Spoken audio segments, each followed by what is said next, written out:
Hello viewers, welcome to my YouTube channel. আজকে আমি class 12-এর একটা ভিডিও নিয়ে চলে এসেছি। আমি তোমাদের অ্যাসলিপ ইন দ্য ভ্যালি কবিতাটা পড়িয়েছিলাম এবং এখান থেকে এইচএসের যে প্রিভিয়াস ইয়ারে এমসিকিউগুলো এসেছে সেগুলোও সলভ করে দিয়েছি। তোমরা নিশ্চয়ই দেখেছো। সেখানে ডাব্লিউবিটিএ, এবিটিএ এবং ডাব্লিউবিএইচএ টেস্ট পেপারের এমসিকিউও কভার করা আছে। যারা দেখোনি তাদের জন্য লিঙ্কটা ডেসক্রিপশন বক্সে দিয়ে দেবো, দেখে নাও। আর আজকে আমি যেটা করাবো সেটা হচ্ছে মোস্ট ইম্পর্টেন্ট কিছু এসিকিউ। এগুলো প্রিভিয়াস ইয়ারে পড়েছে এইচএসএ এবং ডাব্লিউবিএইচএ, এবিটিএ আর ডাব্লিউবিটিএ টেস্ট পেপার থেকে আমি কালেক্ট করেছি। দেখো, প্রথম যেটা প্রশ্নটা রয়েছে 2015 সালের এইচএসএ পড়েছিল, in his side there are two red holes, what do the two red holes in the poem asleep in the valley signify?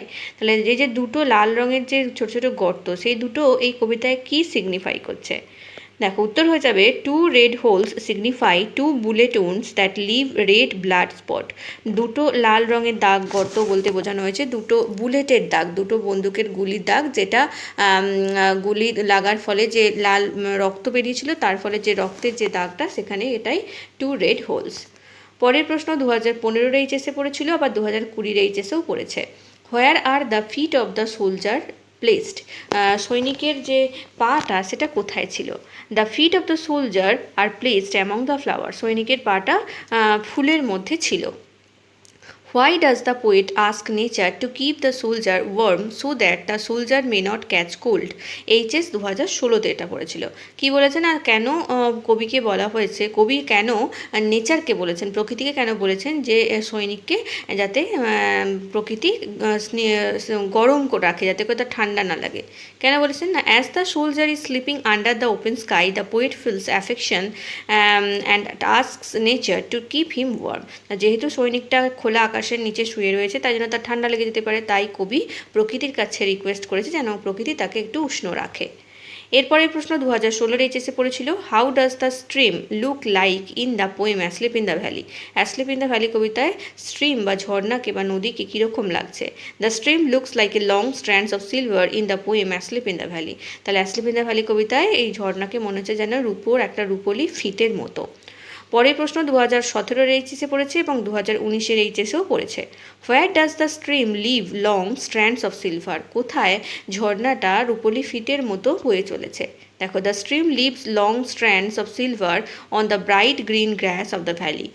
উপত্যকার মধ্যে যে সবুজ রঙের উজ্জ্বল ঘাস রয়েছে, তার ওপরে যেন রূপলি ফিতের মতো রয়েছে। পরের প্রশ্ন 2017-এর এইচএসে পড়েছে, what is described as gentle without guile? কোন জিনিসটাকে খুবই জেন্টেল এবং ছলনাহীন বলে দেখানো হয়েছে, বর্ণনা করা হয়েছে?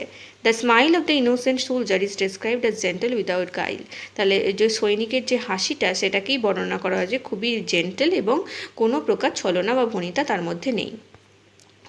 এরপর 2018-এর এইচএসে পড়েছে, দেখো, how does the poet bring out the innocence of the soldier in asleep in the valley? Asleep in the valley কবিতায় কবি কীভাবে সৈনিকের যে ইনোসেন্স বা নিষ্পাপ যে একটা অবস্থা, সেটাকে বর্ণনা করেছেন?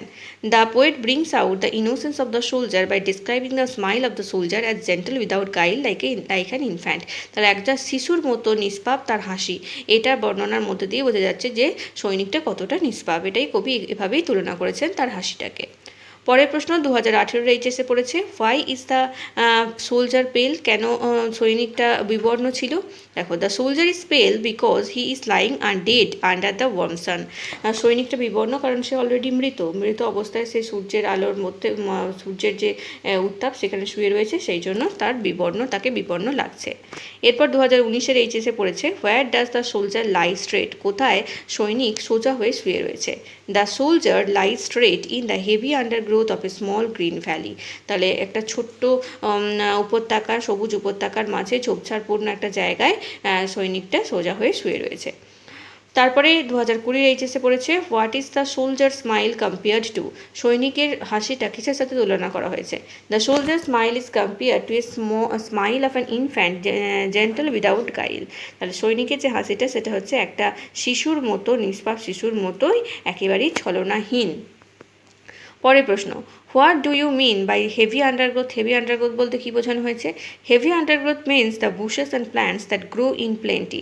তাহলে ঝোপঝাড় একটা হেভি আন্ডারগ্রোথ বলতে ঝোপঝাড়পূর্ণ একটা জায়গা যেখানে খুব ঠিক একটা ও তো অনেক ছোটো ছোটো গাছপালা জন্মেছে, সেটাকেই বলা হয়েছে। এই প্রশ্নগুলো বিভিন্ন রকম টেস্ট পেপার মানে WBHA, ABTA এবং WBTA টেস্ট পেপার থেকে সংগ্রহ করা। 10 পর্যন্ত প্রিভিয়াস ইয়ারের, আর তারপরে হচ্ছে টেস্ট পেপারের। দেখো, how is the smile of the young soldier? যে যুবক যে সৈন্যটা, তার হাসিটা কীরকম? The smile of the young soldier is like the smile of an innocent baby. একজন নিষ্পাপ শিশুর মতো তার হাসিটা। What kind of the pillow was beneath the head of the soldier? সৈনিকের মাথার নিচে কীরকম বালিশ রয়েছে? A pillow made of fern was beneath the head of the soldier. একটা পিলো বা বালিশ যেটা ফার্ন গাছের তৈরি, ফার্ন পাতা, সেরকমই একটা বালিশ রয়েছে সৈনিকের মাথার নিচে। Where was the soldier's one hand when he was sleeping in the poem Asleep in the Valley? Asleep in the Valley কবিতায় সৈনিকটি যখন ঘুমিয়ে রয়েছে তখন তার হাতটা কীরকম ছিল? দেখো, one hand of the soldier is placed on her breast when he was sleeping in the poem Asleep in the Valley. তাহলে Asleep in the Valley কবিতায় সৈনিক যখন ঘুমোচ্ছে তখন তার একটা হাত তার বুকের ওপর রাখা ছিল। How does the soldier lie? কীভাবে সৈন্যটা শুয়ে রয়েছে? The soldier lies open mouthed with a pillow made of fern beneath his head and his feet are among the flowers. তাহলে সৈনিকটা শুয়ে রয়েছে মুখটা হাঁ করে, আর তার মাথার নিচে রয়েছে একটা ফার্ন গাছের পিলো বালিশ, আর তার পাটা রয়েছে ফুলের মধ্যে, এভাবে শুয়ে রয়েছে। What does the poet appeal the nature to do? কবি প্রকৃতিকে কি অনুরোধ করেছেন, কি করার জন্য? The poet appeals the nature to keep the soldier warm. তাহলে কবি প্রকৃতিকে অনুরোধ করেছেন প্রকৃতি যেন সৈনিকটাকে উষ্ণ রাখে। What does the slow stream leave on the bright grass? Bright উজ্জ্বল ঘাসের ওপর ওই স্লো বা ধীর যে স্ট্রিমটা, সেটা কি রেখে যাচ্ছে? দেখো, the slow stream leaves long strands of silver on the bright grass. রূপলি একটা ফিতে যেন ওই সবুজ ঘাসের ওপরে স্ট্রিম বা ঝর্ণা রেখে যাচ্ছে। পরের প্রশ্ন, how is the valley in the asleep in the valley? তাহলে অ্যাসলিপ ইন দ্য ভ্যালি কবিতায় ভ্যালিটা উপত্যকাটা কীরকম? The valley is green and small where a slow stream is flowing in the poem asleep in the valley. Asleep in the valley কবিতায় valley বা উপত্যকা হচ্ছে একেবারে সবুজ এবং ছোট, যেখান দিয়ে একটা সুন্দর একটা ছোট্ট যে স্ট্রিম বা ঝর্ণা, সেটা ধীরে ধীরে বয়ে চলেছে। Where is the soldier sleeping? সৈন্য কোথায় ঘুমোচ্ছে? The soldier is sleeping in a beautiful Sunlight valley. একটা সুন্দর একটা রৌদ্র করজ্জ্বল একটা উপত্যকায় একটা সৈন্য ঘুমিয়ে রয়েছে। What do the sun rays do in asleep in the valley? Asleep in the valley কবিতায় সূর্যের রশ্মি কী করছে? The sun rays illuminated the valley in the poem asleep in the valley. Asleep in the valley কবিতায় সূর্যের আলোটা পুরো উপত্যকাকে আলোকিত করে রেখেছে। What are the sun rays compare to in asleep in the valley? Asleep in the valley কবিতায় সূর্যের রশ্মিটাকে কিসের সাথে তুলনা করা হয়েছে? In the poem asleep in the valley the sun raise R compare to A stream gliding from the mountain top. তাহলে বলা হয়েছে যে একটা ঝর্ণা যেটা পাহাড়ের যে উঁচু চূড়া থেকে নেমে আসছে, এরকম একটা ঝর্ণার সাথে এই কবিতায় সূর্য রশ্মিকে তুলনা করা হয়েছে। পরের প্রশ্ন, whom does the poet ask not to disturb the soldier's sleep? কাকে কবি সৈনিকের ঘুমকে বিরক্ত করতে বারণ করেছে? The poet asks the humming insects not to disturb the soldier slip.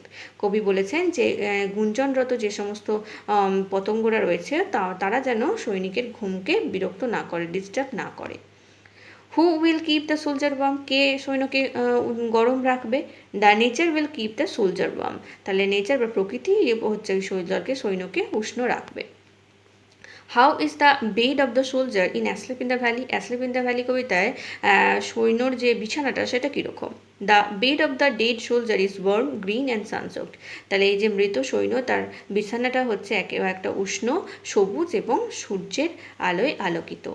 পরের প্রশ্ন, হোয়ার does the stream leave long strands of silver? কোথায় নদীটা ঝর্ণাটা রূপলি ফিতে ছেড়ে যাচ্ছে? The stream leaves long strands of silver on the bright grass of the small valley where a soldier lies dead. তাহলে একটা সুন্দর সবুজ ছোট্ট উপত্যকা যেখানে একজন মৃত সৈন্য শুয়ে রয়েছে, সেখানেই যেন ঝর্ণা একটা রূপলি ফিতের মতো ফিতে ছেড়ে রেখে যাচ্ছে। তাহলে এই ভিডিওতে আমি মোট 25টা এসএকিউ নিয়ে আলোচনা করলাম। এর পরবর্তীতে আরও 25টা এসএকিউ নিয়ে আলোচনা করব, যেগুলো খুবই গুরুত্বপূর্ণ। আর আশা করি এগুলো তোমরা কভার করলেই পুরো কবিতাটা থেকে এসএকিউটা কভার হয়ে যাবে। তোমরা যারা চ্যানেলটাকে এখনও সাবস্ক্রাইব করোনি, অবশ্যই সাবস্ক্রাইব করে বেল আইকনটা প্রেস করে দাও। ভিডিওগুলো লাইক করো, শেয়ার করো, কমেন্ট করো। আর যদি ভালো লাগে অবশ্যই বন্ধুদের মধ্যে তো শেয়ার তো করবেই। তোমরা ভিডিওগুলো খুব ভালোভাবে দেখতে থাকো। আমি এভাবেই সমস্ত চ্যাপ্টারের ওপর ভিডিও যেরকম নিয়ে আসছি সেগুলোই নিয়ে আসতে থাকবো। Thank you.